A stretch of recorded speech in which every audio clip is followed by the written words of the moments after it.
고대 문명은 진짜 AI를 사용했다고. 지금부터 들려드릴 이야기는 상상 그 이상입니다.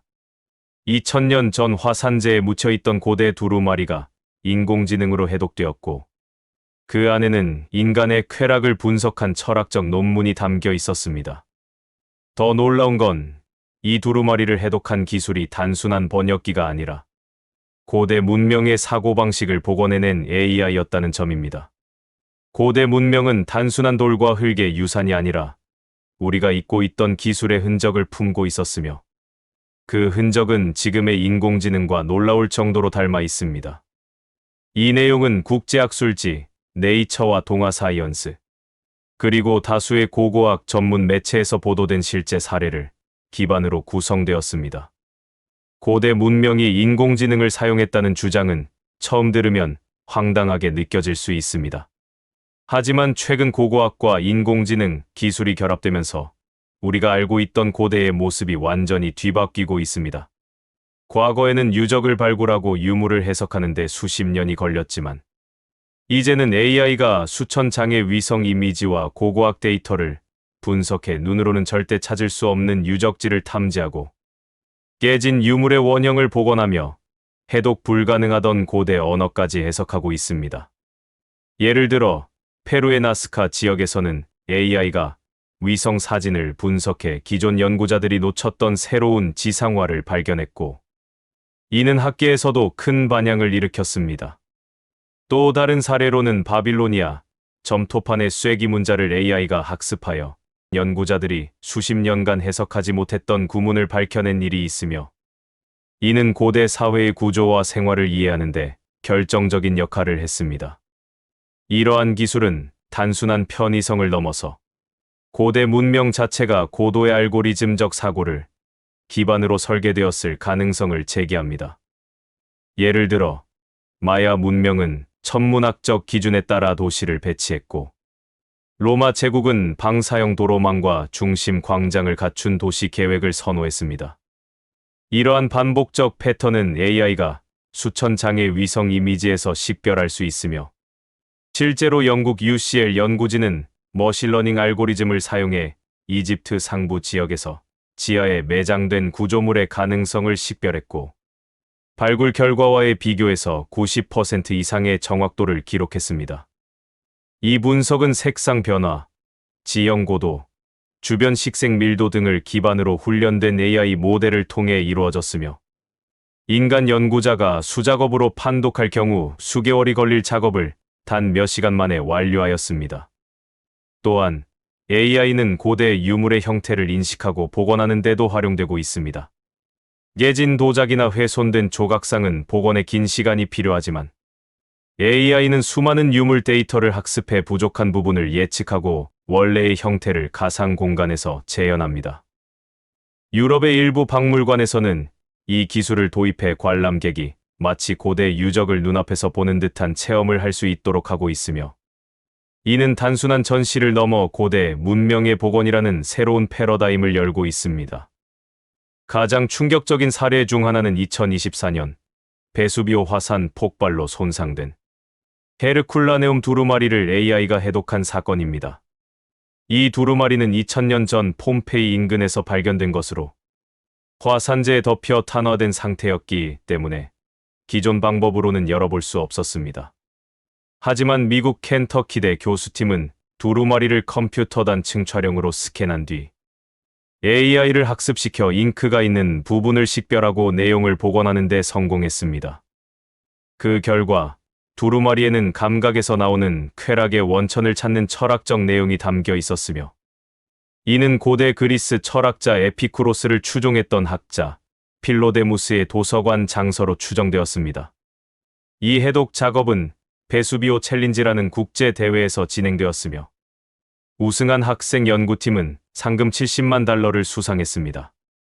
이처럼 AI는 고대 문명의 기록을 해독하는 데 있어 인간보다 더 높은 정확도를 보여주고 있습니다. 실제로 이탈리아와 미국 연구자들은 63,000개 이상의 고대 그리스 비문을 학습시킨 이타카라는 AI 모델을 개발했으며, 이 모델은 텍스트의 빈 공간을 62%의 정확도로 복원했고 전문가의 정확도는 25%에 불과했습니다. 이타카의 제안을 받은 전문가는 72%의 정확도로 빈칸을 채울 수 있었으며 이는 AI가 인간의 해석 능력을 보완하고 강화할 수 있다는 점을 보여줍니다. 이러한 기술은 단순히 과거를 복원하는 데 그치지 않고 고대 문명이 실제로 알고리즘적 사고와 데이터 기반 구조를 활용했을 가능성을 제기합니다. 고대 도시의 배치, 유물의 형태, 언어의 구조 등은 모두 일정한 규칙성과 반복성을 가지고 있으며 이는 현대의 인공지능이 학습하는 방식과 매우 유사합니다. 일부 학자들은 고대 문명이 단순한 직관이나 경험에 의존한 것이 아니라 수학적 모델과 논리적 구조를 기반으로 설계되었을 가능성을 제기하고 있으며 이는 고대 문명이 우리가 생각했던 것보다 훨씬 더 고도화된 기술을 보유하고 있었음을 시사합니다.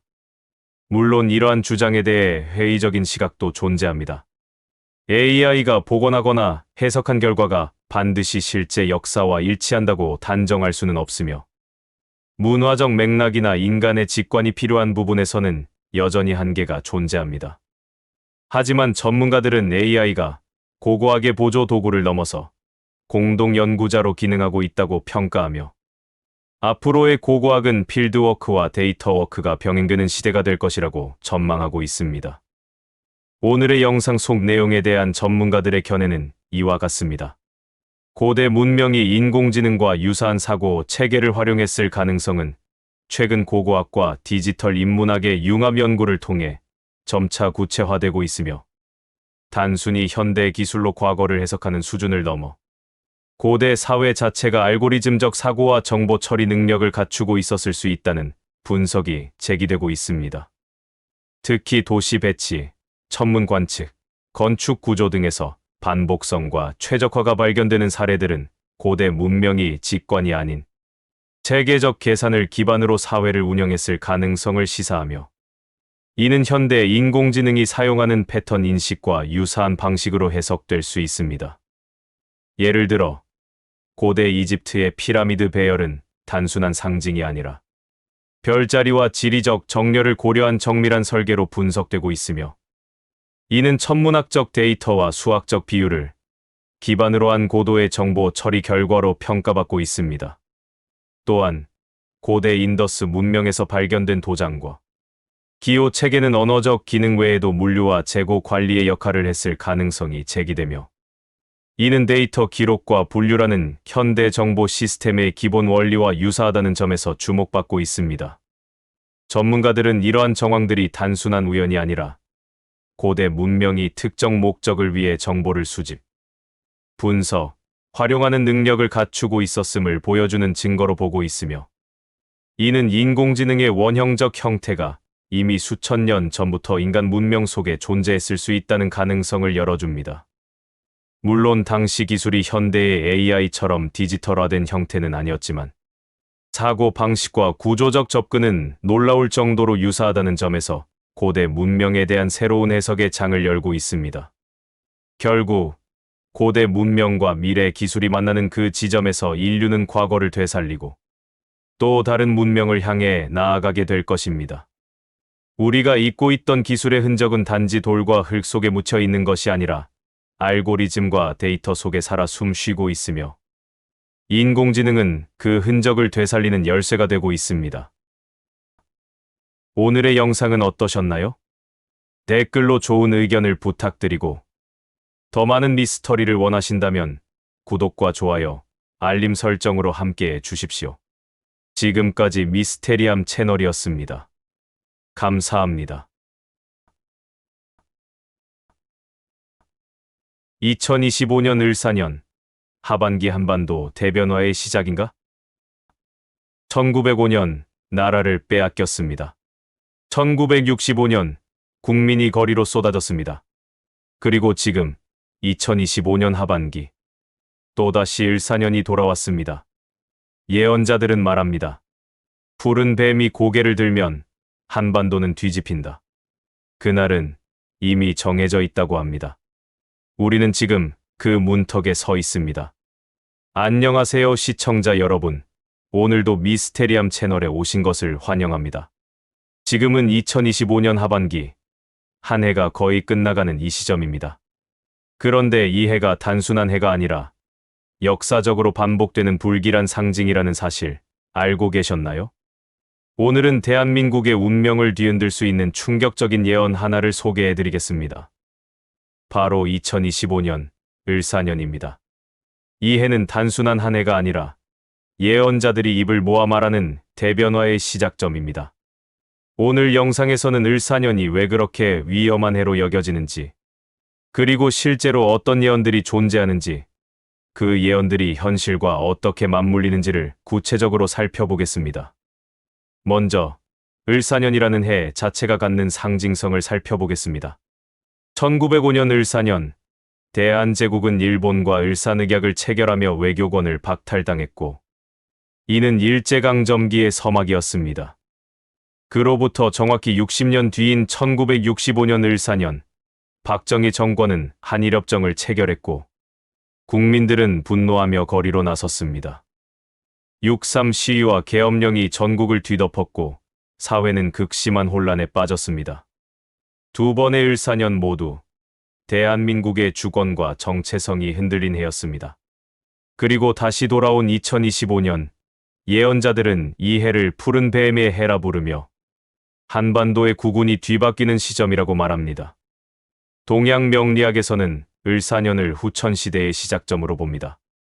특히 부도라는 개념을 통해 을사년이 60갑자의 새로운 순환의 출발점이라는 해석도 존재합니다.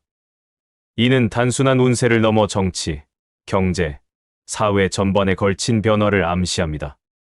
한 명리학자는 을사년은 단순한 해가 아니라 우주의 기운이 전환되는 시점이며 한반도는 그 중심에 서게 될 것이라고 말했습니다.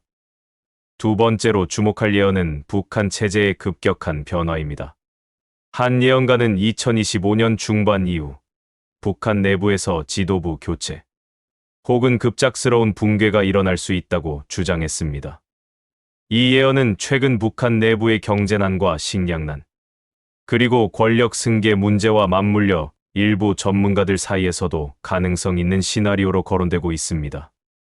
실제로 2024년 말 중국의 한 탈북자 단체는 북한 내부에서 고위 간부들의 이탈 움직임이 감지되고 있다고 밝혔습니다. 경기도에 거주하는 70대 이씨 할아버지는 요즘 북한 뉴스 보면 뭔가 심상치 않다. 예전과는 분위기가 다르다고 말했습니다. 이러한 현실적 징후는 예언과 맞물려 더욱 강한 설득력을 갖게 됩니다. 세 번째 예언은 한반도에서의 영적 리더 등장입니다.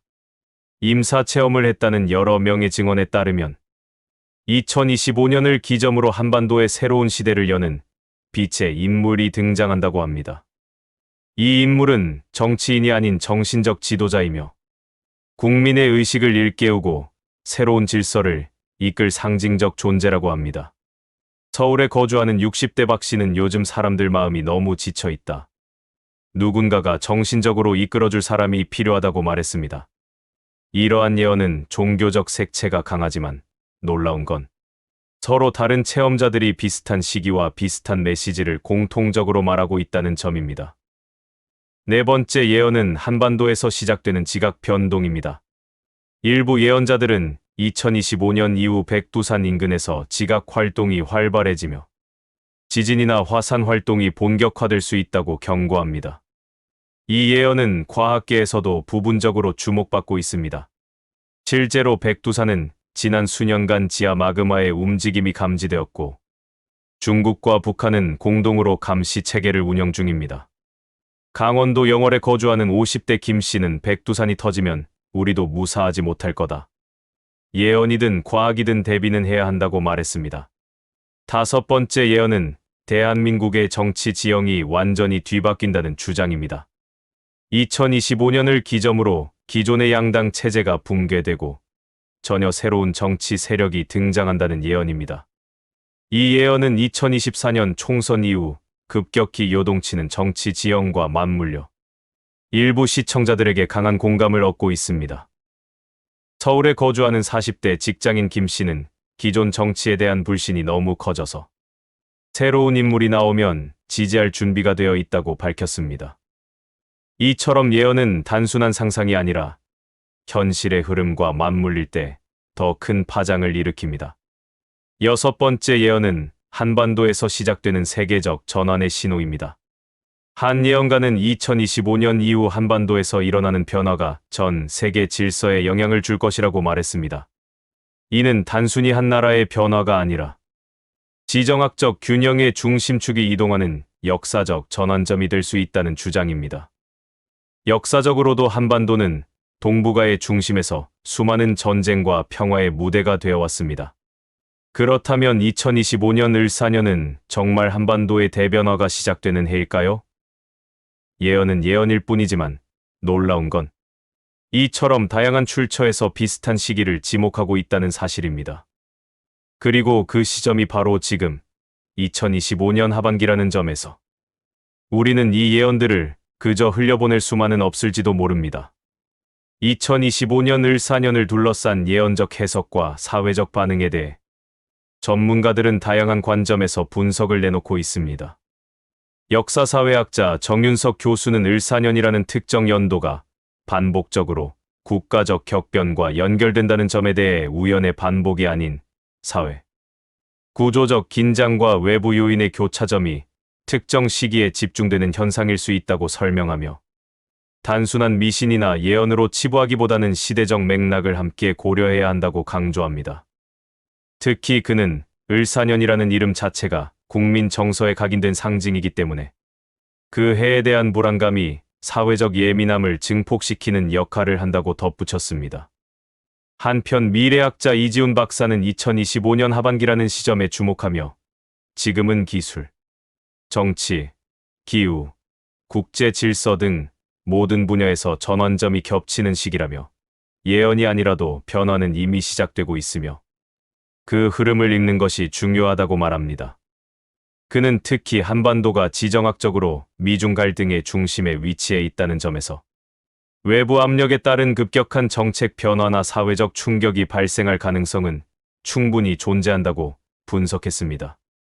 또한 그는 예언이 현실을 예측하는 도구가 아니라 현실을 해석하는 하나의 프레임으로 작용할 수 있다고 덧붙이며 예언을 맹신하기보다는 그것이 던지는 질문에 주목해야 한다고 조언합니다. 정신의학 전문의 김수연 원장은 을사년과 관련된 예언이 대중에게 미치는 심리적 영향에 대해 불확실한 미래에 대한 불안은 인간의 본능적인 반응이며 특정 연도나 상징적 사건에 대한 예언은 그 불안을 구체화시키는 역할을 한다고 말합니다.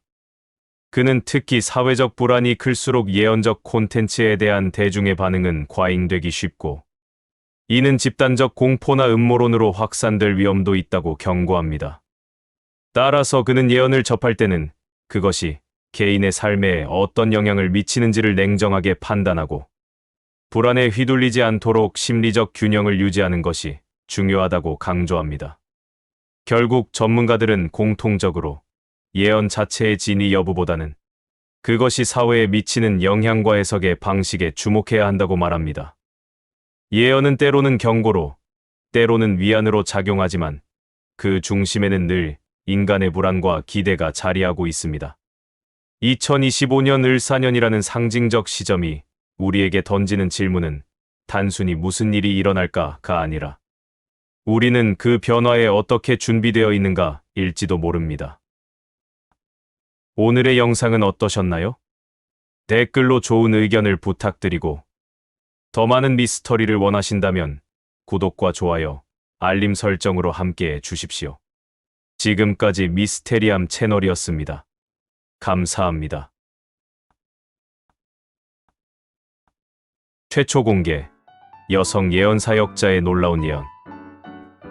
여러분은 지금 절대 아무에게도 말하지 못했던 2025년 인류를 뒤흔들 가장 파격적인 예언의 한 구절을 듣게 되실 것이며 그녀는 말하기를 가장 푸른 바다의 심장부가 붉게 물들고 믿었던 거대한 방패가 스스로의 무게를 이기지 못해 무너져 내릴 것이다. 그때가 되면 돈의 가치는 먼지보다 못해질 것이며 사람들은 빵 한 조각을 위해 등을 돌릴 것이다 라고 단언했습니다. 이 소름 돋는 예언은 최근 국내외 미스터리 온라인 커뮤니티와 일부 종교 채널에서 극비리에 공유되며 현실과의 소름 끼치는 싱크로율로 전 세계를 충격에 빠뜨리고 있고, 오늘 미스테리함 채널은 이 여성 예언 사역자의 정체와 함께 우리가 외면할 수 없는 미래의 경고가 담긴 그녀의 모든 예언 조각들을 최초로 공개할 것이니, 지금부터 펼쳐질 진실은 여러분의 상상을 완전히 부술 것이며 절대로 채널을 돌리지 마십시오. 자, 이제부터 본격적인 이야기를 시작하겠습니다. 최근 종교계를 넘어 과학, 경제계까지 조용히 술렁이게 만들고 있는 한 여성 예언 사역자의 놀라운 예언에 대해 자세히 알아보겠습니다. 이 여성 사역자는 과연 누구이며 어떤 경로를 통해 이런 엄청난 내용들이 세상에 알려지게 되었는지에 대한 궁금증은 잠시 미뤄두고 가장 중요한 예언의 내용, 즉 우리 모두의 일상과 안전에 직접적으로 영향을 미칠 수 있는 그 충격적인 조각들부터 먼저 펼쳐보겠습니다. 첫 번째 충격은 바로 바다의 분노와 새로운 땅의 출현에 대한 예언이며, 사역자는 가장 푸른 바다의 심장부가 붉게 물들 때 사람들은 비로소 땅의 울음을 듣게 될 것이다. 그리고 아주 오래전 사라졌던 새로운 땅이 잠에서 깨어나 모습을 드러낼 것이다. 라고 했습니다. 이 예언은 단순히 지진이나 해일 같은 일반적인 재해를 넘어서는 지구적인 대격변을 암시하는 것처럼 들리는데, 실제 사례일로서 최근 전 세계의 여러 수중 관측소에서 매우 이상하고 이해할 수 없는 데이터가 보고되고 있다는 소문이 있으며, 특히 태평양의 깊은 바닷속에서 평소보다 훨씬 높은 수치의 미세한 붉은 입자들이 검출되고 있고, 수십 년간 관측되지 않았던 심해 생물들이 갑자기 해수면 가까이 출몰하는 현상이 빈번하게 보고되고 있어 과학자들은 단순한 해수 온도 변화 때문이라고 설명하지만, 미스터리를 추적하는 사람들은 이 현상이 예언에서 말하는 바다의 심장부가 붉게 물드는 징조가 아니냐며 불안감을 키우고 있고, 더 나아가 지진 전문가들이 특정 해역에서 과거와는 비교할 수 없는 규모의 해저, 지각 변동이 감지되고 있다는 비공식적인 정보를 공유하면서 예언 속 새로운 땅의 출현에 대한 공포가 현실화될 수 있다는 목소리가 높아지고 있는 실정이며,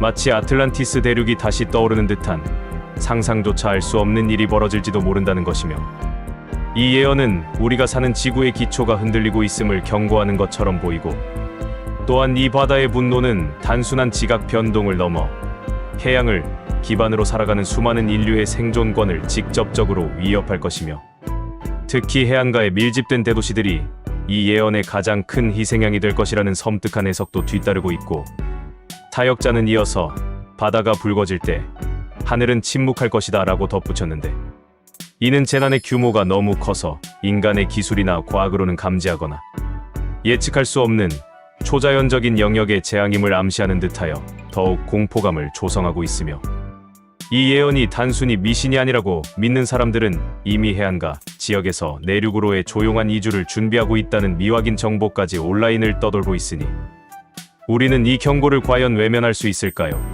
두 번째 충격은 거대한 방패의 몰락과 경제적 대혼란의 시작에 대한 예언이며, 그녀는 가장 믿었던 거대한 방패가 스스로의 무게를 이기지 못해 무너져 내릴 것이다. 그때가 되면 돈의 가치는 먼지보다 못해질 것이며, 사람들은 빵 한 조각을 위해 등을 돌릴 것이다. 라고 단언했고, 여기서 거대한 방패는 많은 사람들이 안정적이라고 믿는 전 세계적인 금융 시스템이나 혹은 특정 강대국을 상징하는 것으로 해석되고 있는데, 실제 사례이로서 최근 국제적인 익명 해커 집단이 전 세계의 주요 금융 시스템에 대한 동시다발적인 디지털 공격을 예고하는 섬뜩한 메시지를 온라인에 뿌린 사건이 있었으며, 이들은 자신들의 목표가 단순한 해킹이 아니라 현재의 경제 시스템 자체를 초기화하는 것이라고 주장했고, 비록 이 예고가 실제 실행되지는 않았지만 이 사건 이후 전 세계적으로 디지털 화폐와 전통적인 금융 시스템에 대한 불안감이 극도로 고조되었으며, 사람들은 이제 온라인 은행 계좌에 있는 숫자들이 정말로 안전한 것인지 의심하기 시작했고, 사역자의 예언처럼 돈의 가치가 먼지보다 못해질 상황, 즉 신뢰가 무너진 금융 대공황이 디지털 시대의 형태로 찾아올 수 있다는 공포가 현실화되고 있고, 우리가 매일 사용하는 스마트폰과 은행카드가 무용지물이 되는 상황, 상상만 해도 소름이 돋지 않습니까?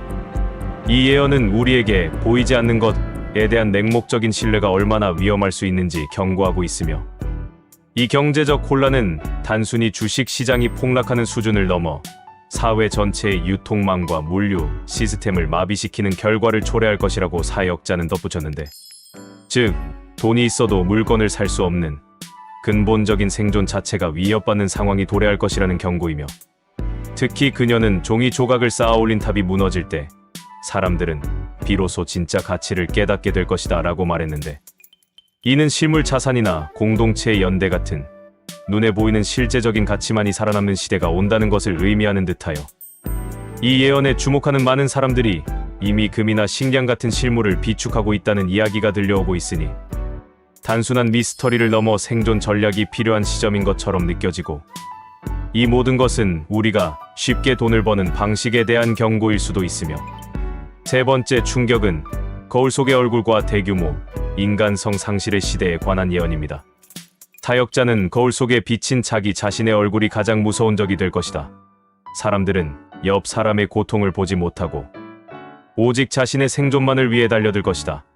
가장 가까운 친구가 가장 무서운 경쟁자가 되는 슬픈 시대가 올 것이다 라고 예언했고, 이 말은 단순한 이기심을 넘어 사회 전체의 공감 능력이 완전히 사라져버리는 극단적인 상황을 경고하는 것처럼 들리는데, 실제 사례3으로서 최근 몇 년간 온라인상에서는 이유 없는 익명, 학대나 집단 따돌림 현상이 전례 없이 잔인하고 조직적으로 발생하고 있으며, 사람들은 현실에서는 절대 할 수 없는 잔인한 말들을 익명이라는 방패 뒤에서 쏟아내고 있고, 피해자의 고통을 보면서 오히려 재미를 느끼는 듯한 충격적인 모습까지 보이고 있습니다.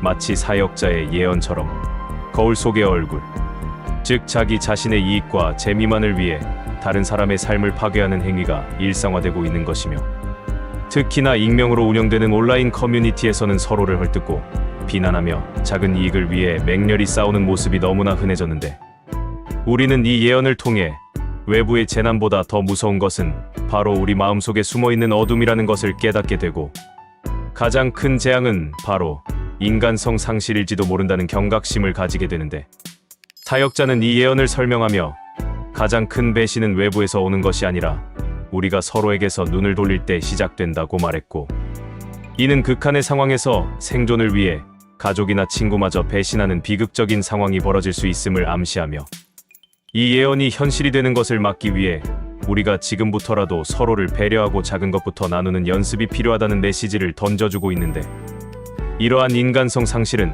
단순한 도덕적 문제가 아니라 사회를 유지하는 가장 기본적인 신뢰를 파괴하여 앞서 언급된 경제적 재앙과 자연 재앙이 닥쳤을 때 우리가 함께 힘을 합쳐 극복할 수 있는 마지막 기회마저 빼앗아갈 것이라는 무서운 경고이기도 하며, 결국 예언의 핵심은 외부의 재앙보다 내부의 분열이 더 무서운 결과를 초래할 것이라는 강력한 메시지인 것이고, 그렇다면 이 모든 충격적인 예언들을 던진 여성 사역자는 과연 누구일까요?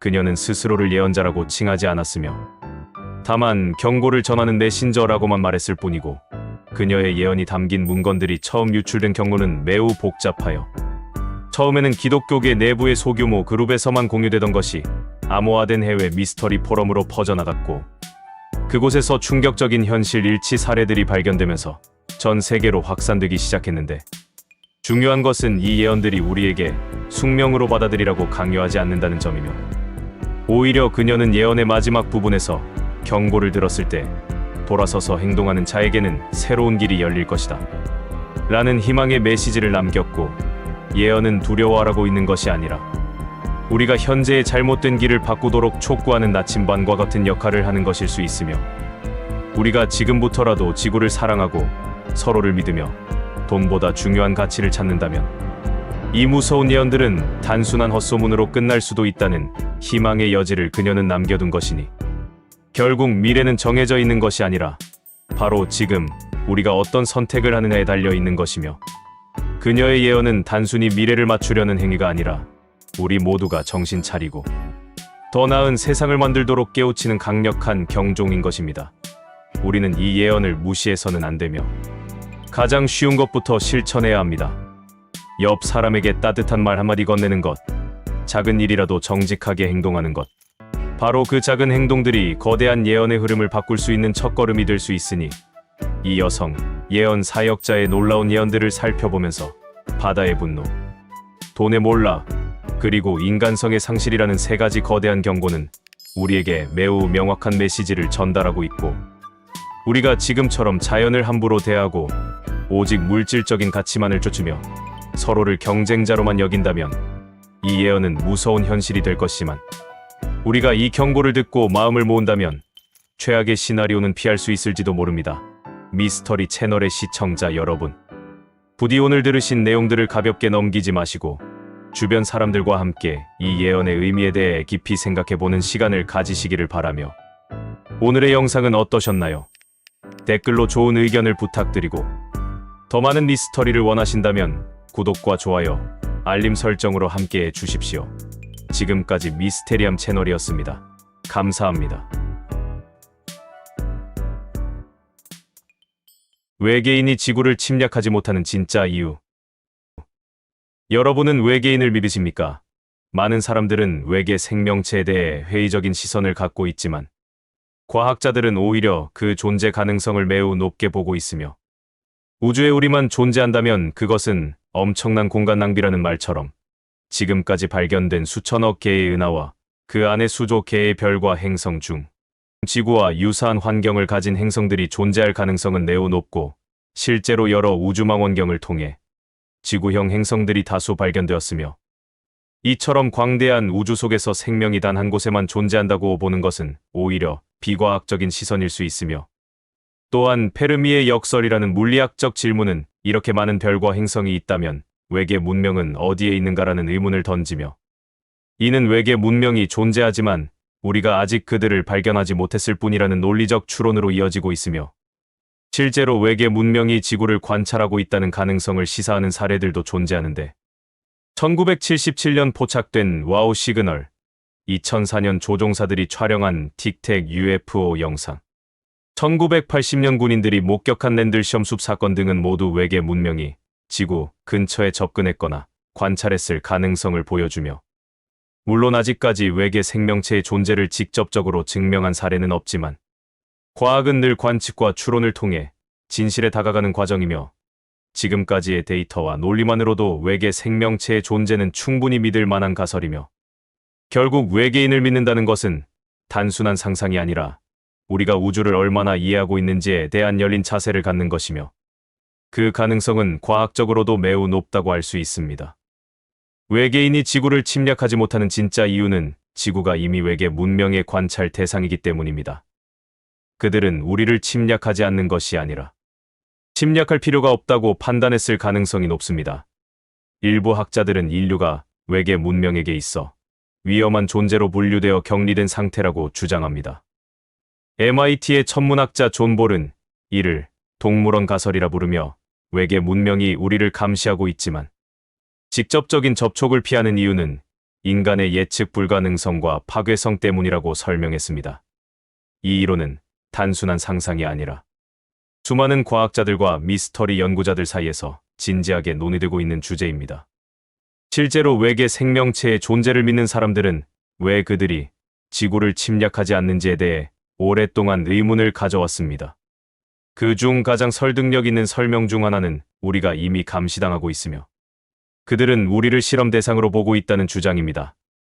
첫 번째 실제 사례는 1977년 미국 오하이오 주립대학의 전파망원경이 포착한 와우 시그널입니다. 이 신호는 외계 문명으로부터 온 것으로 추정되며, 당시 연구진은 인공적인 신호일 가능성이 높다고 발표했습니다. 그러나 이후 아무런 후속 신호가 없었고, 이는 외계 문명이 단 한 번만 접촉했을 가능성을 시사합니다. 두 번째 사례는 2004년 미국 해군 조종사들이 포착한 틱택 UFO 영상입니다. 이 물체는 기존의 물리 법칙을 무시한 채 공중에서 급격한 방향 전환과 가속을 반복했습니다. 조종사들은 이 물체가 인간의 기술로는 설명할 수 없다고 증언했습니다. 미국 국방부는 이 영상을 공식적으로 인정하며 미확인 비행 현상으로 분류했습니다. 이 역시 외계 문명이 지구를 관찰하고 있다는 증거로 해석됩니다. 세 번째 사례는 1980년 영국 랜들섬 숲 사건입니다. 당시 미군 기지 근처에서 다수의 군인들이 이상한 빛과 금속성 물체를 목격했습니다. 그 물체는 숲속에 착륙한 듯한 흔적을 남겼고, 이후 군인들은 강한 전자기장과 시간 감각의 왜곡을 경험했다고 보고했습니다. 이 사건은 영국 정부의 공식 문서로도 기록되어 있으며 외계 문명이 지구를 방문했지만 침략하지 않고 조용히 관찰만 했다는 주장을 뒷받침하는 사례로 자주 인용됩니다. 이러한 사례들을 종합해보면 외계 문명은 지구를 침략하지 못하는 것이 아니라 침략하지 않는 것입니다. 그 이유는 우리가 그들에게 있어 너무나도 위험하고 불안정한 존재이기 때문입니다. 인간은 짧은 시간 안에 수많은 전쟁과 환경 파괴를 일으켜왔습니다.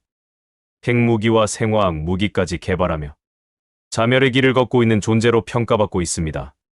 외계 문명이 고도로 발달한 문명이라면 이러한 파괴적인 성향을 가진 인류와 접촉하는 것이 오히려 자신들에게 해가 될 수 있다고 판단했을 가능성이 높습니다. 또 다른 이론으로는 외계 문명이 이미 지구에 존재하고 있지만 우리가 그들을 인식하지 못하는 상태라는 주장도 있습니다. 이는 은폐가설로 불리며 외계 문명이 인간의 인식 능력을 초월하는 방식으로 존재하거나 우리와 전혀 다른 차원에서 활동하고 있기 때문에 우리가 그들의 존재를 감지하지 못한다는 설명입니다.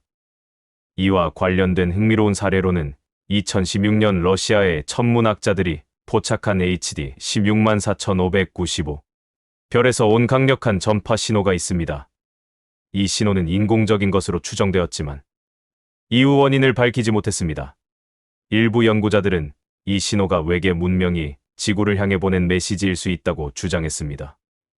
이러한 사례들은 외계 문명이 지구를 침략하지 않는 이유가 단순한 거리나 기술 부족 때문이 아니라 철저한 판단과 전략적 선택에 따른 결과일 수 있다는 점을 시사합니다. 또 다른 해석으로는 외계 문명이 비간섭 원칙을 따르고 있다는 주장도 있습니다. 이는 스타트렉 시리즈에서 등장하는 개념으로 고도로 발달한 문명은 덜 발달한 문명에 직접적으로 간섭하지 않는다는 윤리적 원칙을 지킵니다. 이를 통해 자연스러운 진화를 유도한다는 설명인데, 실제로 일부 과학자들은 외계 문명이 존재한다면 이와 같은 윤리적 기준을 가지고 있을 가능성이 높다고 보고 있습니다. 이러한 비간섭 원칙은 외계 문명이 지구를 침략하지 않는 이유 중 하나로 자주 언급됩니다. 결국 외계 문명이 지구를 침략하지 않는 이유는 우리가 너무 위험하거나 그들이 윤리적 기준을 가지고 있거나 혹은 이미 우리를 감시하고 있지만 침묵하고 있는 상태일 수 있습니다. 이 모든 이론은 아직까지 명확한 증거가 없지만 수많은 사례와 과학적 관측 결과를 통해 점점 더 많은 사람들이 외계 문명의 존재와 그들의 전략적 침묵에 대해 진지하게 고민하고 있습니다. 특히 최근에는 미국 정부가 UFO 관련 정보를 점점 더 공개하고 있으며 이는 외계 문명과의 접촉 가능성을 염두에 둔 움직임으로 해석되기도 합니다. 우리는 이러한 미스터리를 단순한 상상으로 치부할 것이 아니라 과학적 탐구와 열린 사고를 통해 진실에 다가가야 합니다. 종합해 볼 때 외계 문명이 지구를 침략하지 않는 이유는 단순한 기술적 제약이나 거리 문제가 아니라 고도로 발달한 문명이 전략적 판단과 윤리적 기준에 따라 행동한다는 과학적 가설에 근거합니다. 인간은 짧은 시간 안에 자멸적 무기 개발과 환경 파괴를 반복해온 불안정한 종이며 외계 문명 입장에서는 이러한 예측 불가능성과 공격성을 가진 존재와의 접촉이 위험 요소로 작용할 수 있습니다. MIT 천문학자 존 볼의 동물원 가설은 외계 문명이 우리를 관찰하되 간섭하지 않는 이유를 설명하며 이는 와우 시그널이나 틱택, UFO 같은 사례들과 함께 외계 문명이 이미 존재하지만 침묵하고 있다는 가능성을 뒷받침합니다. 외계 문명이 지구를 침략하지 않는 진짜 이유는 우리가 생각하는 것보다 훨씬 복잡하고 어쩌면 우리 자신을 되돌아보게 만드는 거울일지도 모릅니다. 오늘의 영상은 어떠셨나요? 댓글로 좋은 의견을 부탁드리고 더 많은 미스터리를 원하신다면 구독과 좋아요, 알림 설정으로 함께해 주십시오. 지금까지 미스테리함 채널이었습니다. 감사합니다. 최초 공개 마야의 후손이 예언하는 한국의 미래. 여러분, 안녕하십니까? 미스테리함입니다. 오늘은 지금까지 단 한 번도 공개된 적 없는 충격적인 예언 하나를 소개해드리겠습니다. 그 예언은 바로 마야 문명의 후손이 남긴 한국의 미래에 대한 경고입니다.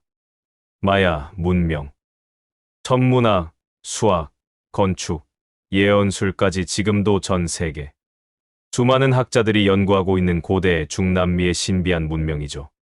그들은 2012년 지구 종말설로도 유명했지만 사실 그보다 더 놀라운 건 그들의 예언 정확도입니다. 실제로 마야 달력은 지구의 자전 주기, 금성의 공전 주기, 일식과 월식의 주기까지 정확히 계산해냈고 그들이 남긴 석조 기록에는 수천 년 뒤의 사건까지 예측한 흔적이 남아 있습니다. 그런데 최근 과테말라의 정글에서 마야인의 후손으로 알려진 한 남자가 한국은 곧 태양이 멈추는 나라가 될 것이다라는 말을 남겼습니다. 이 말은 단순한 상징이 아닙니다. 그는 이 말을 하며 한 장의 그림과 함께 날짜 하나를 제시했습니다. 그 날짜는 2027년 7월 29일. 그림 속에는 붉게 물든 하늘 아래 거대한 도시가 정지된 태양을 향해 고개를 들고 있는 모습이 그려져 있었습니다. 그리고 그 도시의 건물들 중 하나에는 분명히 한글 간판이 적혀 있었습니다. 그는 말했습니다. 이 도시는 한국이다. 그리고 이날 태양은 움직이지 않을 것이다. 이 예언은 단순한 상징일까요? 아니면 실제로 한국에서 무언가 엄청난 일이 벌어질 징조일까요? 그렇다면 이 마야 후손은 왜 하필 한국을 언급했을까요? 그는 과테말라의 작은 마을에서 태어나 마야 전통을 계승하는 예언자 집안에서 자랐다고 알려져 있습니다. 그의 이름은 에스테반. 에스테반은 2023년부터 유튜브와 팟캐스트를 통해 자신이 받은 예언을 공개하기 시작했는데 그 중에서도 가장 많은 조회수를 기록한 영상이 바로 한국은 태양의 문이 열리는 나라라는 제목의 콘텐츠였습니다. 그는 영상에서 이렇게 말했습니다. 나는 꿈속에서 붉은 하늘과 멈춘 태양을 보았다. 그 아래에는 글자가 적힌 건물이 있었고 그 글자는 내가 알지 못하는 언어였다. 하지만 그 언어를 본 순간 내 몸이 떨렸다. 그것은 한국이었다. 이후 그는 한국이라는 나라에 대해 집중적으로 예언을 이어갔습니다. 그는 말합니다. 한국은 기술과 정신이 동시에 폭발하는 나라다. 하지만 그 폭발은 축복이 아니라 경고다. 태양이 멈추는 날, 한국은 선택을 해야 한다. 빛을 따를 것인가, 그림자를 따를 것인가. 이 말은 단순한 상징처럼 들릴 수 있지만 실제로 한국에서는 태양이 멈춘다는 표현과 유사한 사건들이 몇 차례 보고된 바 있습니다. 첫 번째 사례는 2011년 경기도 안성에서 발생한 무지개 고리 현상입니다.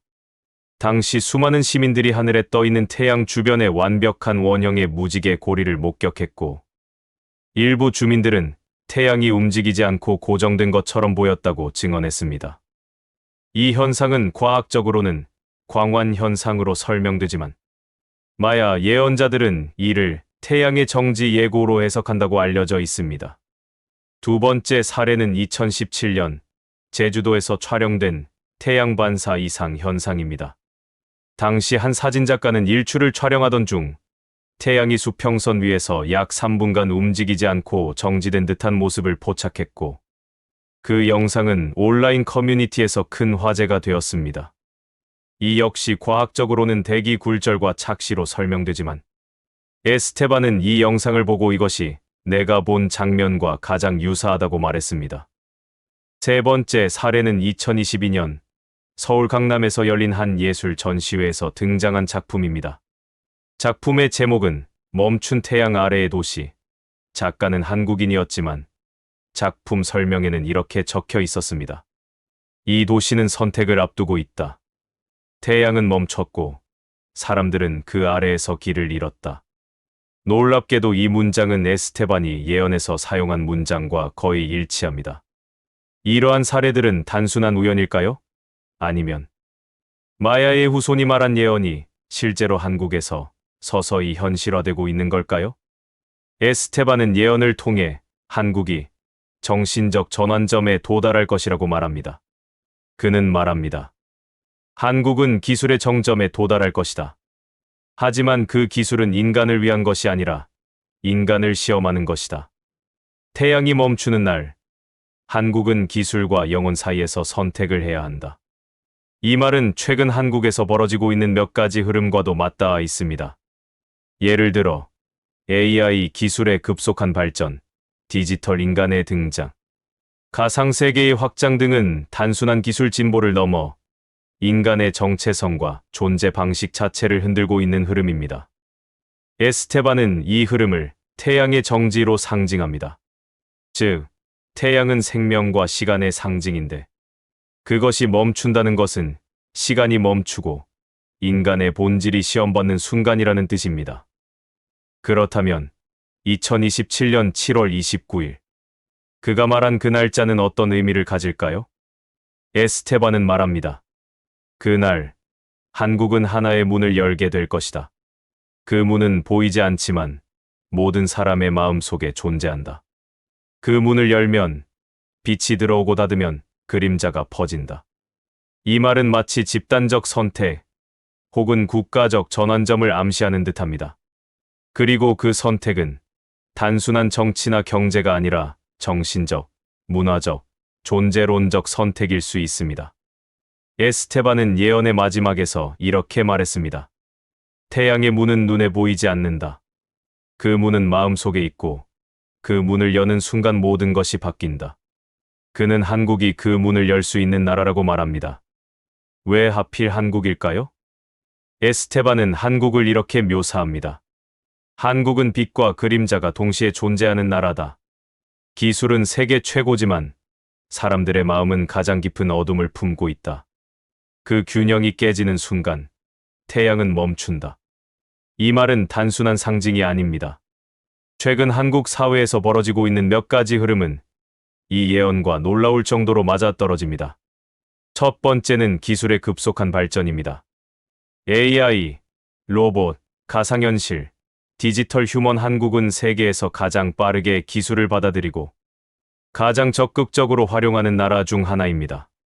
하지만 그 속도만큼 사람들의 정서적 고립과 피로도도 함께 증가하고 있습니다.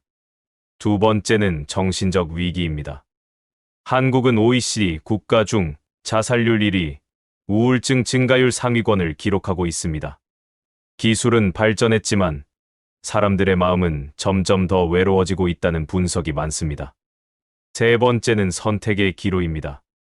한국은 지금 기술 중심의 사회로 갈 것인지 아니면 인간 중심의 사회로 되돌아갈 것인지 중대한 선택을 앞두고 있습니다. 에스테반은 이 선택을 태양의 문이라고 표현합니다. 그 문을 열면 한국은 새로운 시대를 맞이하게 될 것이고 그 문을 닫으면 한국은 어둠 속으로 들어갈 것이라고 말합니다. 그는 예언의 마지막에서 이렇게 말합니다. 나는 한국이 빛을 선택하길 바란다. 왜냐하면 그 빛은 세계를 비출 수 있기 때문이다. 이 말은 단순한 예언자의 바람일 수도 있지만 지금의 한국이 세계에서 어떤 역할을 할 수 있는지를 암시하는 말이기도 합니다. 한국은 단순한 기술 강국이 아니라 정신적 전환을 이끌 수 있는 문화적 중심지가 될 수 있습니다. K-콘텐츠, K-문화, K-정신이 모든 것이 세계에 영향을 미치고 있는 지금, 한국은 단순한 나라가 아니라 하나의 흐름이 되고 있습니다. 그리고 그 흐름의 중심에서 우리는 어떤 선택을 해야 할까요? 2027년 7월 29일. 그날이 실제로 어떤 일이 벌어지는 날이 될지는 아무도 모릅니다. 하지만 그날이 상징하는 것은 분명합니다. 우리는 지금 선택의 문 앞에 서 있습니다. 태양은 멈출 수도 있고 다시 움직일 수도 있습니다. 그 선택은 우리 모두의 마음속에 달려 있습니다. 오늘의 영상은 어떠셨나요? 댓글로 좋은 의견을 부탁드리고 더 많은 미스터리를 원하신다면 구독과 좋아요, 알림 설정으로 함께해 주십시오. 지금까지 미스테리함 채널이었습니다. 감사합니다. 진짜로 맞아버린 첫 번째 예언. 한어 스님의 남북 통일 관련 예언. 문득 예전에 했던 예언들 중에서 지금 정확하게 예언이 맞아 들어갔던 예언들이 분명 있을 것인데 어떠한 것들이 있을까 하는 궁금증이 생겼습니다. 그래서 검색해보니 나름 꽤 있었습니다. 전부 다룰 수는 없겠다 싶어 5개만 선별해서 영상을 만들었으니 끝까지 시청 부탁드리며 시작하도록 하겠습니다. 예전에 했던 예언들 중에 최근 진짜로 맞아버린 첫 번째 예언으로 타너스님을 다루어 보겠습니다. 타너스님은 20세기 한국 불교계를 대표하는 가장 영향력 있는 인물이자 당대 최고의 지성으로 평가받습니다. 그는 단순한 종교적 지도자를 넘어 동양 철학의 심오한 경지에 통달하여 미래를 꿰뚫어본 예지자였습니다. 그의 깊은 사상과 시대를 초월하는 통찰, 그리고 한반도의 운명에 대한 예언이 집대성된 타너록은 오늘날까지도 수많은 이들에게 회자되며 경이로움을 안겨주고 있습니다. 특히 그가 남긴 남북 통일에 관한 예언은 수십 년의 시간을 넘어 2020년대에 들어서면서 놀라운 현실로 구체화되고 있다는 평가를 받고 있습니다. 타너스님은 명확하게 한반도는 혹독한 고통의 시련을 겪을 것이나 그 고통이 지나면 새로운 시대가 도래할 것이며 그 순간 남북 통일의 찬란한 서광이 보일 것이다라고 단언했습니다.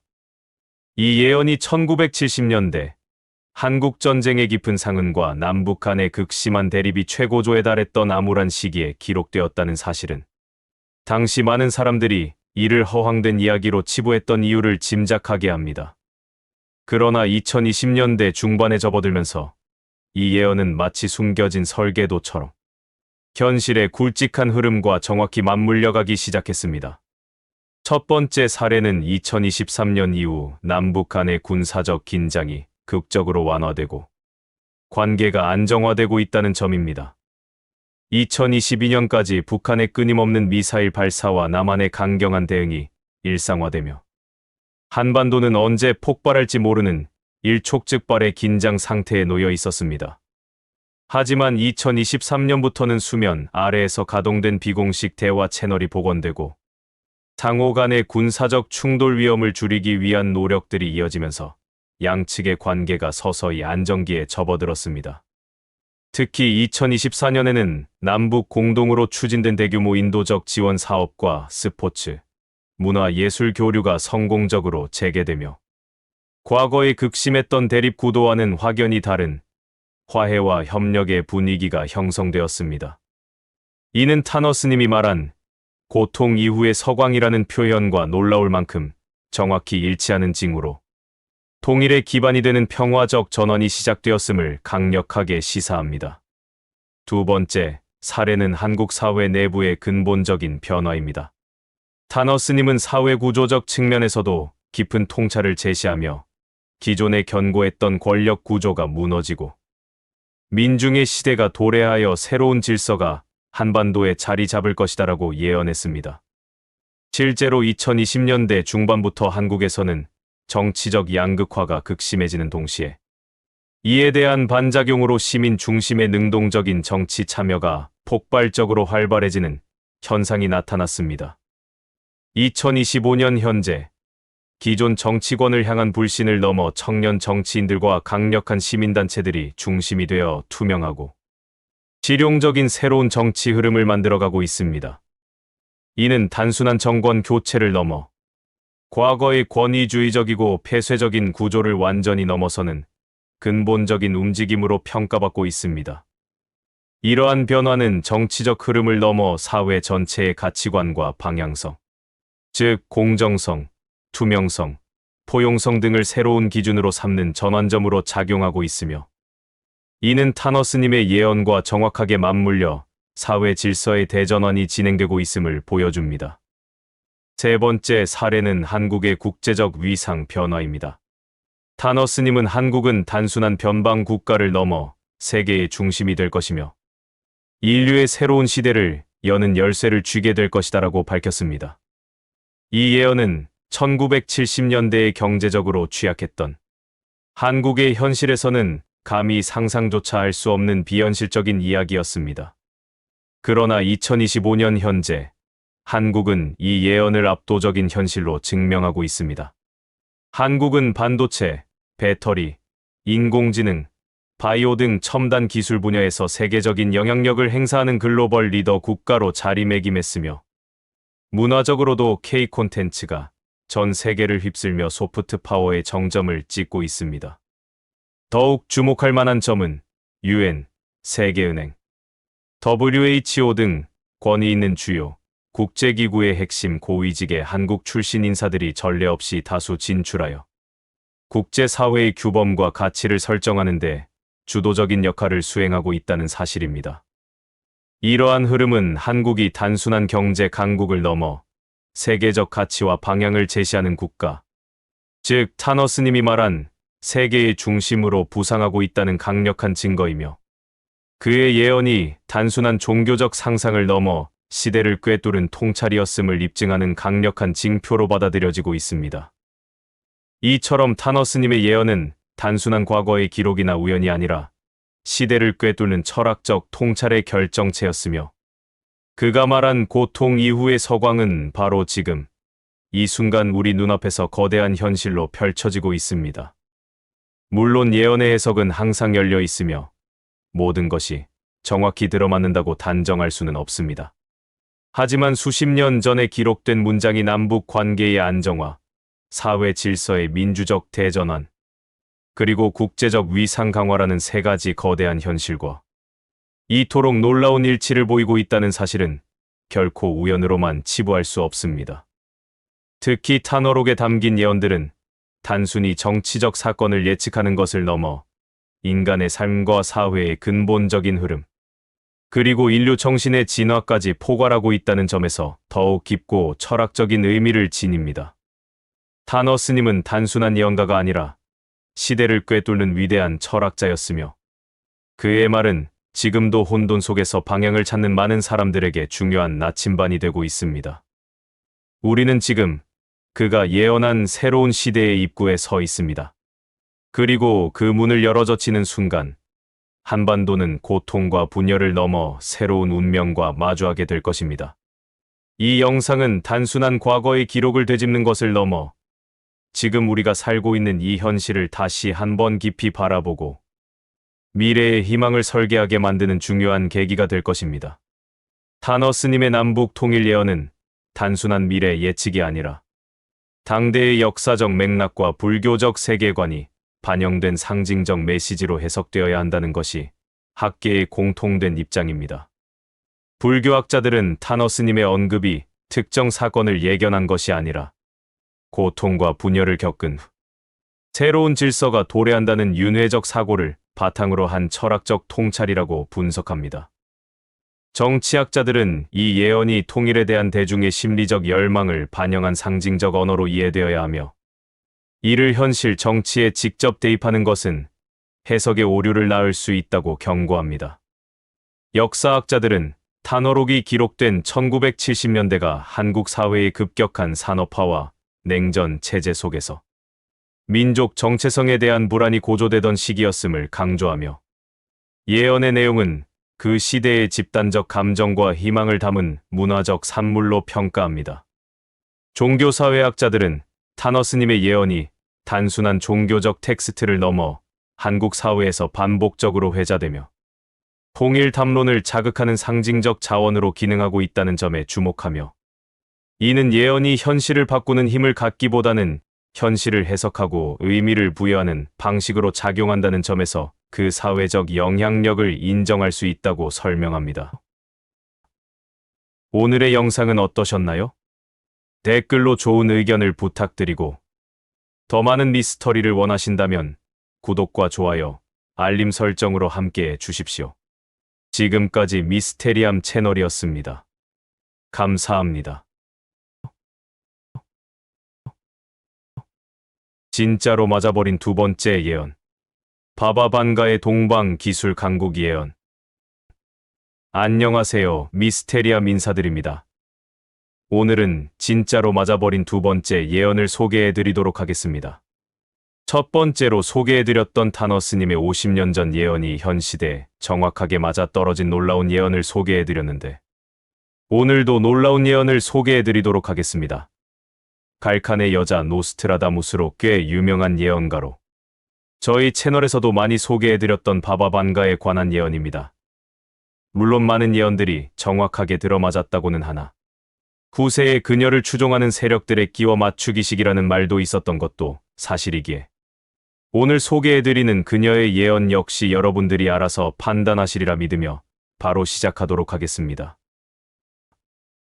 바바 반가는 20세기 불가리아에서 활동했던 맥인 예언가로 1911년에 태어나 1996년에 세상을 떠났습니다.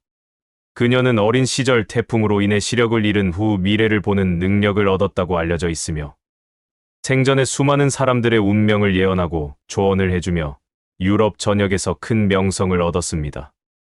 그녀의 예언은 대부분 구술로 전해졌고 가족과 지인들에 의해 기록되었으며 그중 일부는 실제로 놀라운 정확도로 현실과 일치해 전 세계적으로 큰 화제를 모았습니다.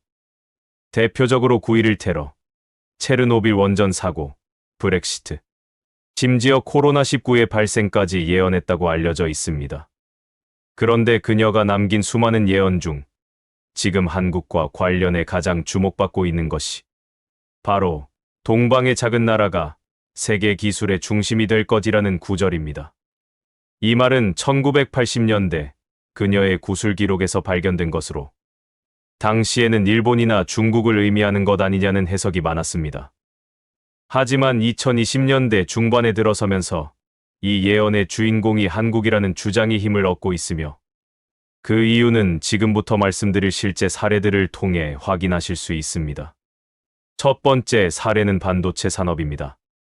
2020년대 들어 전 세계는 반도체 공급난으로 큰 혼란을 겪었고 이 과정에서 한국의 반도체 기술력은 세계적으로 주목받기 시작했습니다. 삼성전자와 SK하이닉스는 메모리 반도체 분야에서 세계 시장 점유율 1, 2위를 다투며 글로벌 공급망의 핵심으로 자리 잡았고 2025년 현재는 미국과 유럽의 주요 기술 기업들이 한국과의 협력을 확대하고 있는 상황입니다.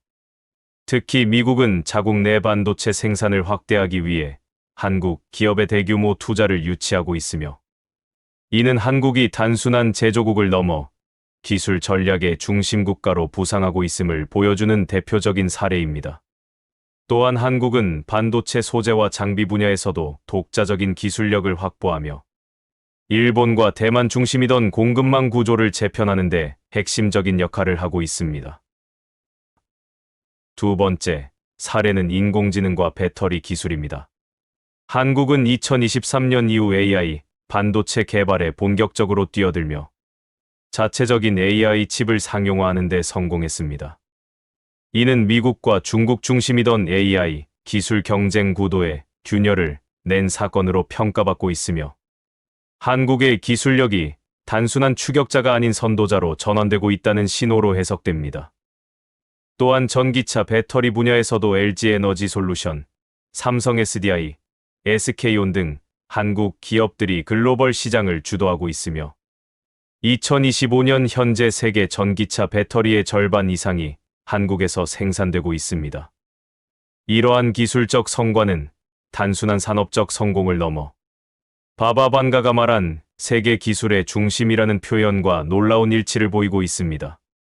특히 한국은 배터리 재활용 기술과 차세대 전고체 배터리 개발에서도 세계적인 선두주자로 평가받고 있으며 이는 향후 에너지 산업의 패러다임을 바꿀 수 있는 핵심 기술로 주목받고 있습니다. 세 번째 사례는 문화 기술과 디지털 영향력입니다. 바바 반가는 기술은 눈에 보이지 않는 힘으로 전 세계를 연결할 것이다라고도 말한 바 있습니다. 이 말은 단순한 과학 기술을 넘어 디지털 콘텐츠와 문화 기술까지 포함하는 것으로 해석되며 한국의 K 콘텐츠가 전 세계를 휩쓴 현상과도 맞물립니다. BTS, 블랙핑크, 그리고 수많은 K-드라마와 영화들이 전 세계 플랫폼에서 폭발적인 인기를 끌며 한국은 문화와 기술이 결합된 새로운 형태의 소프트 파워를 창출하고 있습니다. 특히 메타버스, VR, AI 기반 콘텐츠 제작 등에서 한국 기업들이 선도적인 기술을 선보이며 문화와 기술이 융합된 새로운 산업 생태계를 만들어가고 있습니다. 이는 바바 반가가 예언한 보이지 않는 기술의 힘이라는 개념과도 깊은 관련이 있으며 한국이 단순한 기술 강국을 넘어 문화와 기술이 결합된 미래 산업의 중심으로 떠오르고 있다는 점에서 더욱 주목할 만합니다. 네 번째 사례는 디지털 금융과 블록체인 기술입니다. 한국은 2024년부터 본격적으로 디지털 화폐와 블록체인 기반의 공공 시스템을 도입하기 시작했으며 중앙은행 디지털 화폐 시범 운영을 통해 세계적인 주목을 받았습니다. 또한 NFT, 디지털 자산, 블록체인 기반 인증 시스템 등에서 한국 스타트업과 대기업들이 활발히 기술을 개발하고 있으며 이는 글로벌 금융 시스템의 미래를 선도하는 중요한 흐름으로 평가받고 있습니다. 바바반가가 말한 기술이 세상의 질서를 바꾼다는 예언은 이러한 디지털 전환 흐름과도 깊은 연관이 있으며 한국이 그 중심에 서 있다는 점에서 더욱 의미심장합니다. 다섯 번째 사례는 우주 산업과 미래 모빌리티입니다.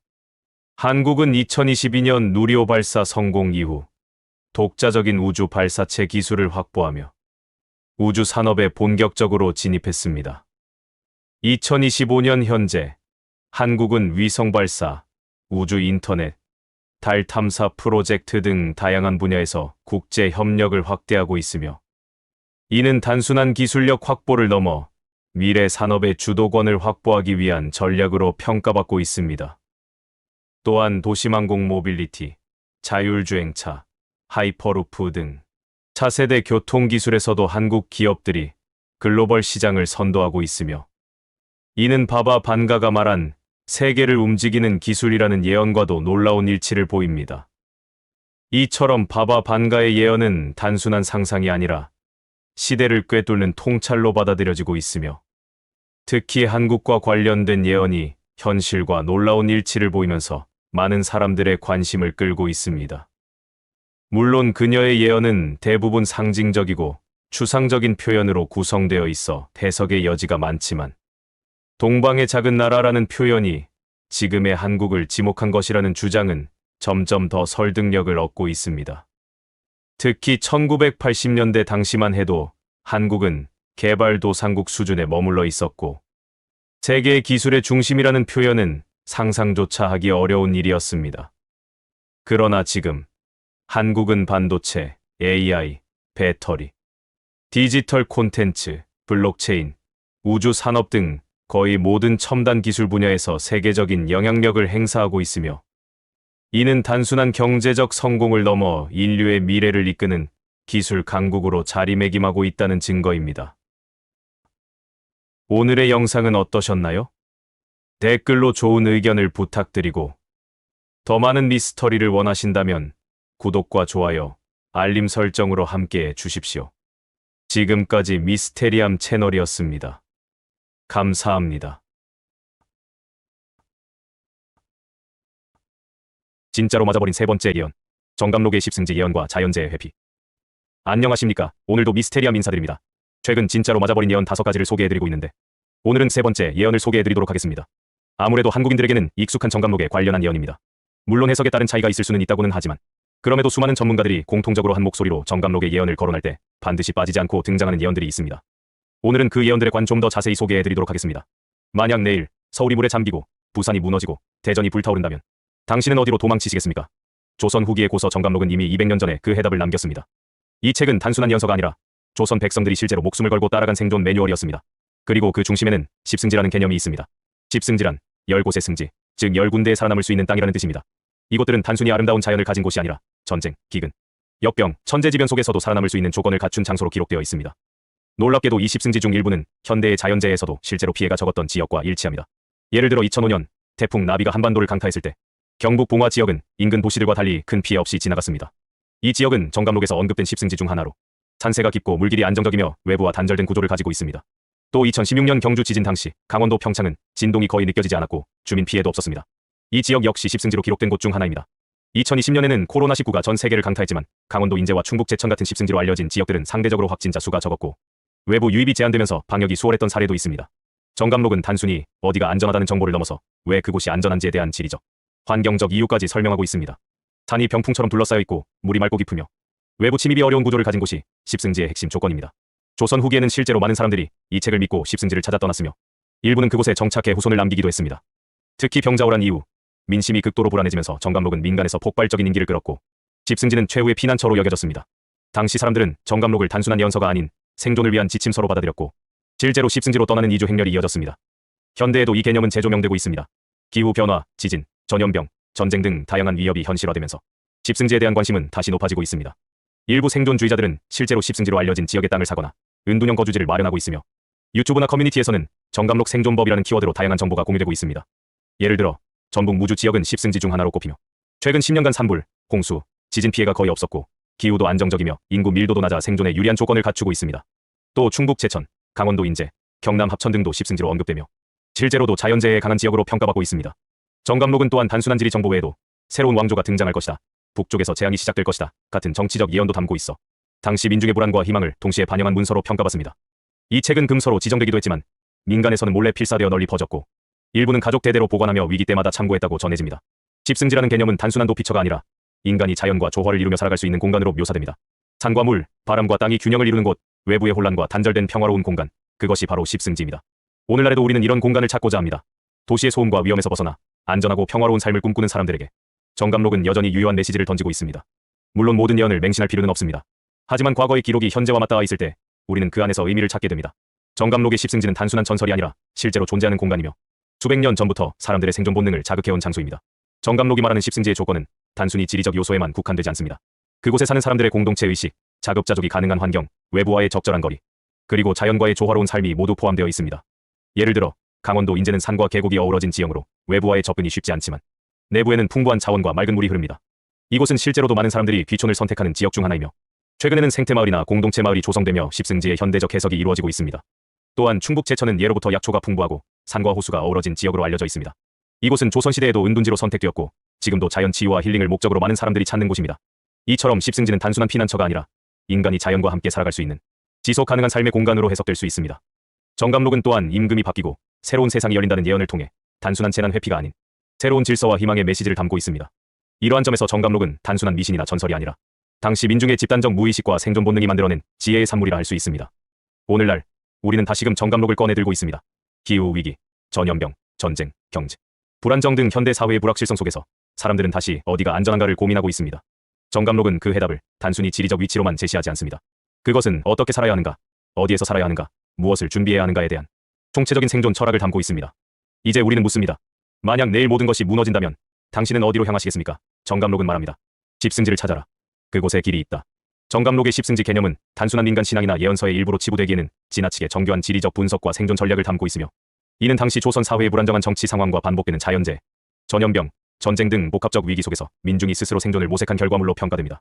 지리학자들은 십승지로 지목된 지역들이 실제로 산세가 복잡하고 폐쇄적이며 수자원이 풍부하고 외부 침입이 어려운 구조를 갖추고 있다는 점에서 단순한 우연이 아닌 경험적 관찰에 기반한 선택일 가능성이 높다고 분석합니다. 또한 사회학자들은 정감록이 단순한 예언서가 아니라 당시 민중의 집단적 불안과 희망이 투영된 일종의 사회적 상상력의 사물로 보고 있으며 십승지라는 공간은 단순한 피난처가 아니라 공동체적 삶의 이상향으로 기능했다고 설명합니다.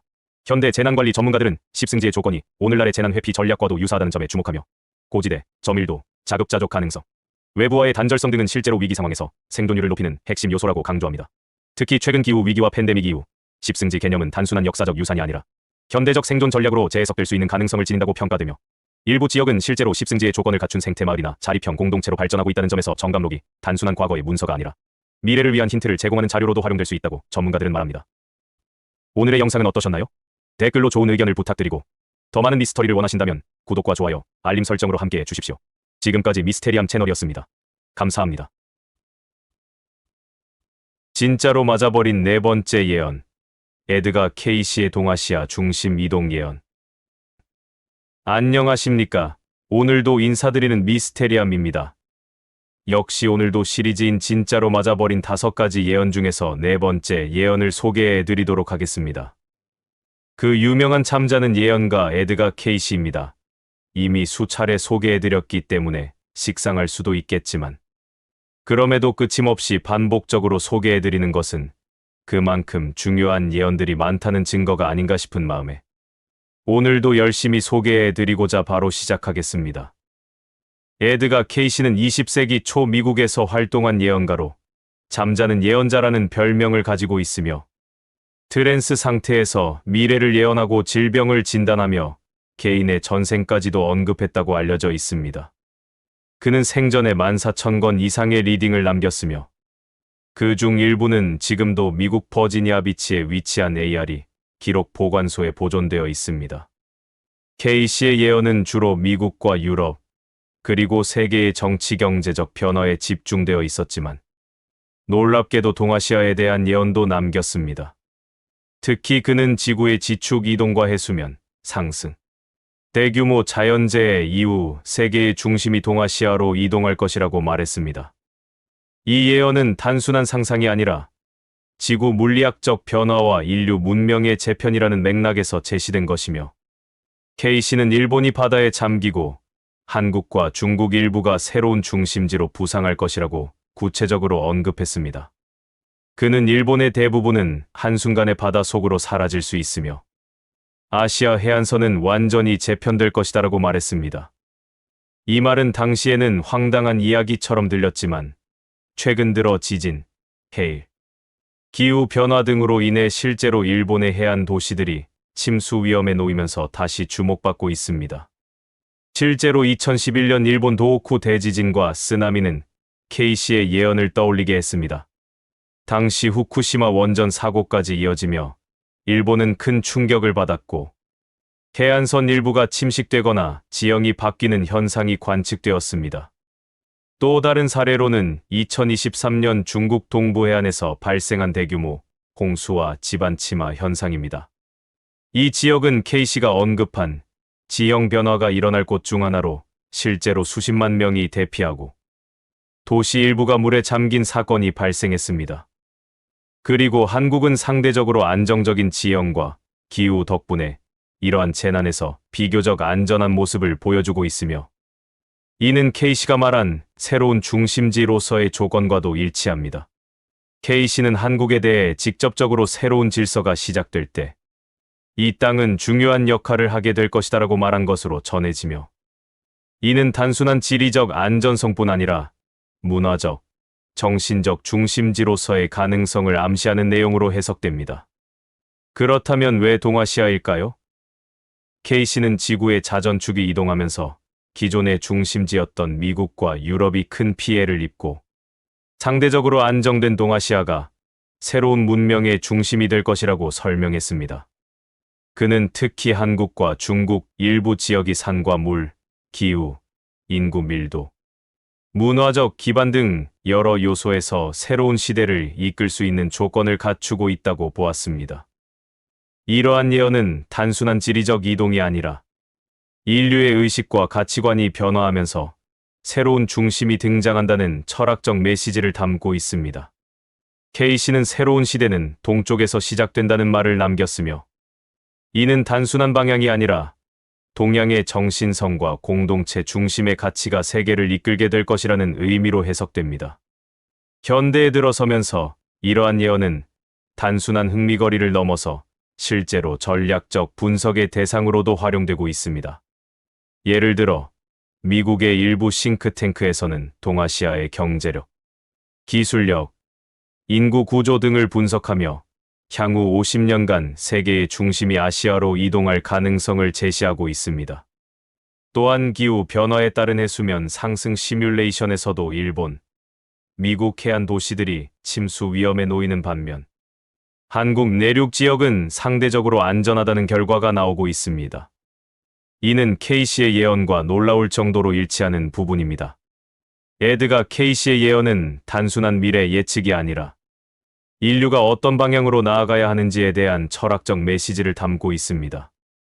그는 물리적 변화뿐 아니라 인간의 의식 변화, 공동체의 재편, 새로운 가치의 등장 등을 강조했으며, 이러한 변화가 동아시아에서 시작될 것이라고 말했습니다. 특히 그는 새로운 질서가 시작될 때 사람들은 물질이 아닌 정신을 중심으로 살아가게 될 것이다라고 말하며, 동양의 전통적 가치가 재조명될 것이라는 점을 강조했습니다.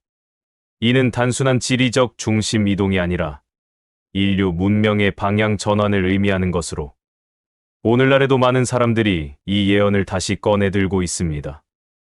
물론 모든 예언이 반드시 현실이 되는 것은 아닙니다.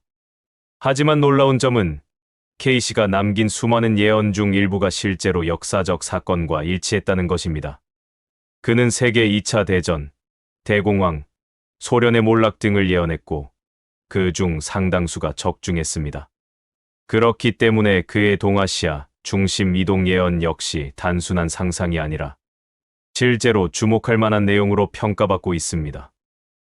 특히 최근 들어 동아시아의 경제적, 문화적 영향력이 커지고 있으며 한국은 K 콘텐츠, 기술, 교육, 방역 등 다양한 분야에서 세계적 주목을 받고 있습니다.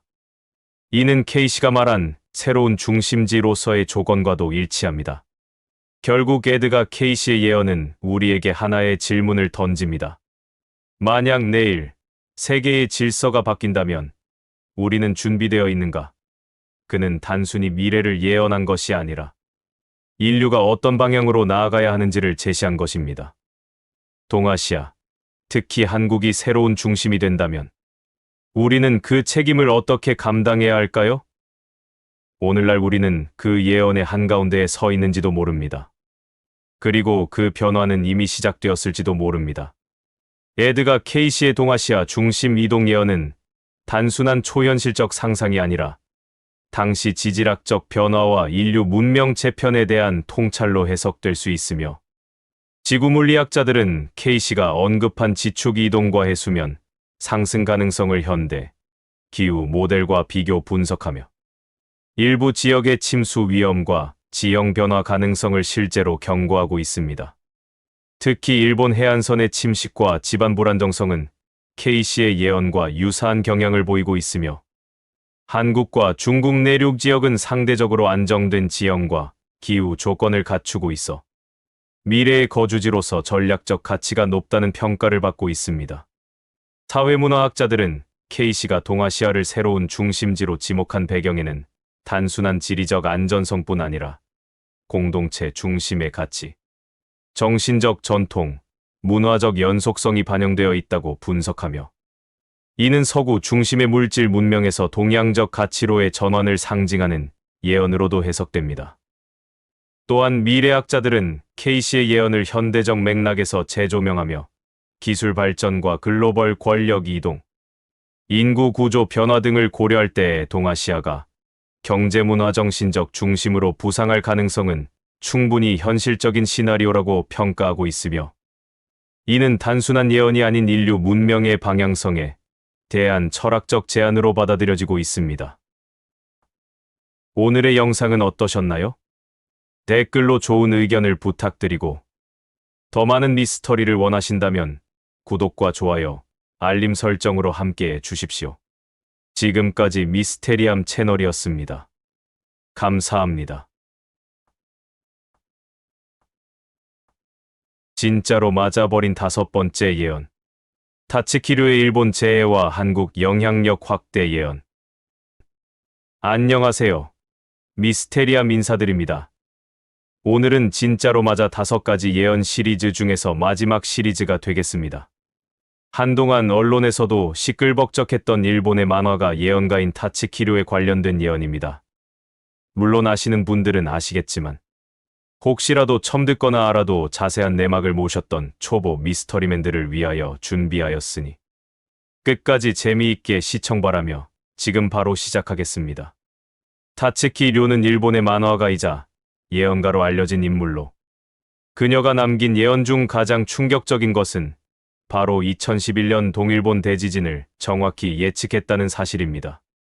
그녀는 1996년 3월 11일 꿈에서 본 장면을 바탕으로 동일본에서 대규모 재해가 발생하고 자신의 얼굴이 다치는 장면을 목격했다고 기록했으며 이 내용은 1999년에 출간된 만화 내가 본 미래에 그대로 담겨 있습니다. 그리고 정확히 15년 뒤인 2011년 3월 11일 동일본 대지진과 쓰나미가 실제로 발생하면서 이 예언은 일본 전역에 충격을 안겼습니다. 단순한 우연이라고 보기에는 날짜, 지역, 재해 유형까지 모두 일치했기 때문에 많은 사람들은 그녀의 예언을 다시 주목하기 시작했습니다. 특히 타츠키 료는 이 대지진 이후 일본이 점차 쇠퇴하고 한국이 새로운 중심지로 부상할 것이라는 내용도 함께 언급했습니다. 그녀는 일본은 큰 재해 이후 세계의 중심에서 밀려나고 한국은 정신적, 문화적 중심으로 떠오를 것이다라고 말했으며 이는 단순한 상상이 아니라 그녀가 꿈에서 본 장면을 바탕으로 한 구체적인 묘사였습니다. 이 예언은 당시에는 크게 주목받지 않았지만 시간이 지나면서 점점 현실과 맞물리는 부분들이 나타나기 시작했습니다. 실제로 2011년 이후 일본은 경제적 침체와 인구 감소, 자연재해의 반복으로 인해 국제적 영향력이 점차 약화되었고, 반대로 한국은 K 콘텐츠, 기술, 방역, 반도체 산업 등을 통해 세계적인 주목을 받기 시작했습니다. 특히 2020년 코로나19 팬데믹 당시 한국은 빠른 대응과 투명한 정보 공개로 전 세계의 모범 사례로 떠올랐으며, 이는 타츠키 료가 말한 한국이 정신적 중심이 된다는 예언과도 일치하는 흐름이었습니다. 또한 2023년에는 일본 서부 지역에서 대규모 홍수와 지반 침하가 발생하면서 일본의 재해 리스크가 다시 부각되었고, 이에 따라 많은 일본 기업들이 한국으로 생산 거점을 이전하거나 협력 관계를 강화하는 움직임을 보였습니다.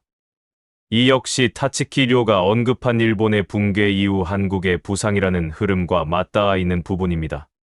타츠키 료의 예언은 단순히 재해나 국가의 흥망성쇠를 말하는 것이 아니라 인류 문명의 흐름이 어떻게 바뀌는지를 암시하는 내용으로도 해석됩니다.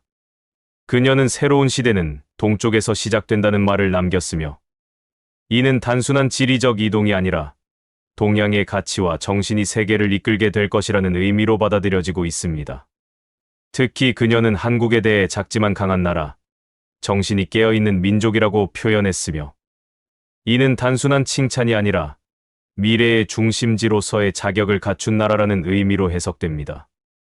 실제로 한국은 최근 수년간 국제사회에서 중재자, 조정자, 창조자 역할을 수행하며 단순한 경제 강국을 넘어 문화와 가치의 중심으로 자리매김하고 있습니다.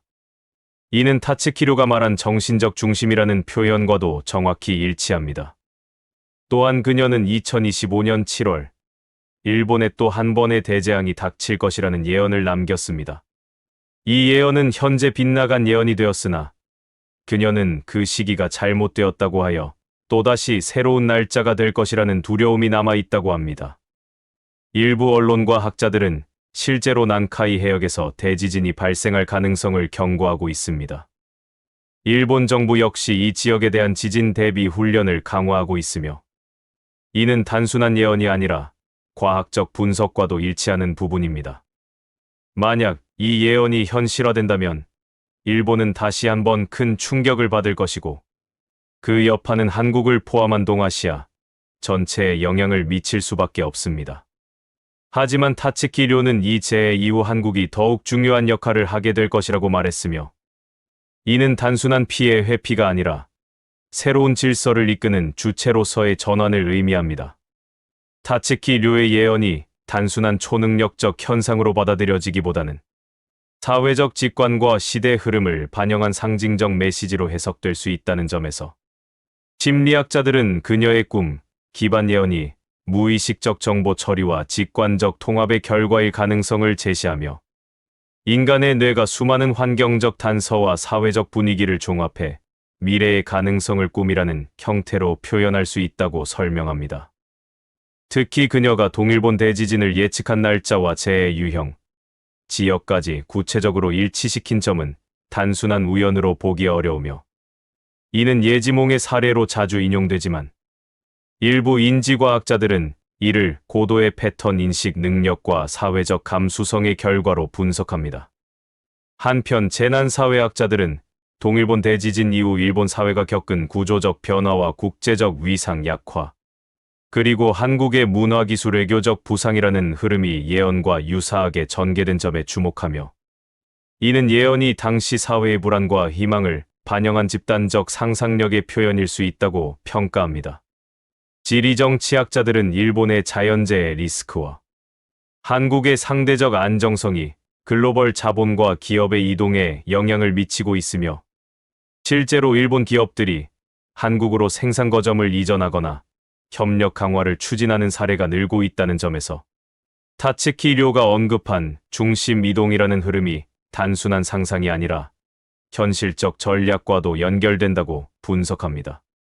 또한 미래학자들은 그녀의 예언을 단순한 예측이 아닌 사회 변화의 방향성과 가치 전환의 상징으로 해석하며, 특히 정신적 중심으로서의 한국이라는 표현은 물질 중심의 서구 문명에서 공동체와 정체성을 중시하는 동양적 가치로의 전환을 암시하는 것으로 받아들여지고 있습니다.